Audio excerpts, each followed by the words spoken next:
Hello everyone, my name is Katie Obregon and this is my physical education newsletter. I started with the quote saying, "Intelligence and skill can only function at the peak of their capacity when the body is healthy and strong." And this is from John F. Kennedy. I started with articles and research that I did. The first article is from Live Strong, and it's titled, "What are the benefits of physical education in school?"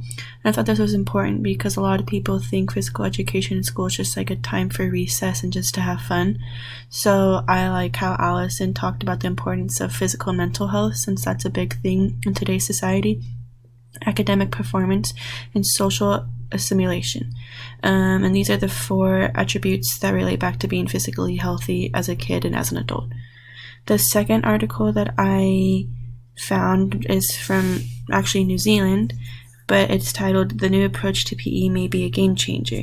And they talk about how many students would sit out during PE because either they're hurt or just don't want to do anything, or they would forget their uniforms because they don't want to do anything and they don't want to fail.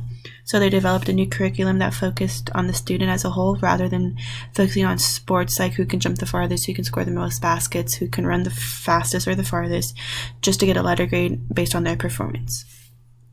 My book that I found is "We Are What We Eat," written by Christy Hamley. To me, this book is great for students just to learn about healthy foods and what's good for their bodies to perform and just make them feel good about themselves. I like that she makes this book engaging with the colors and the characters and the faces on it, so the students will learn and have fun learning too.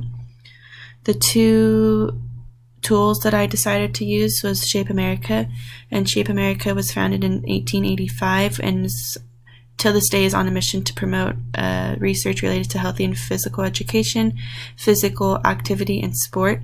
They provide programs, research, and advocate for the support of inclusive, active, kinder, and healthier school culture.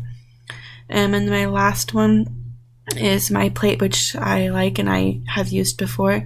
It was established in 1944 just to improve the nutrients and well-being of Americans. One of the tabs that is on this website is Eating on a Budget, which I actually use with my family. And it helps with like planning your meals, how to navigate aisles in the grocery store and kind of what to stay away from, and just to help how to cook healthy meals with your family, whether it's on a budget, whether it's just you or just a couple people. So yeah, that's my newsletter and hope you guys enjoyed it.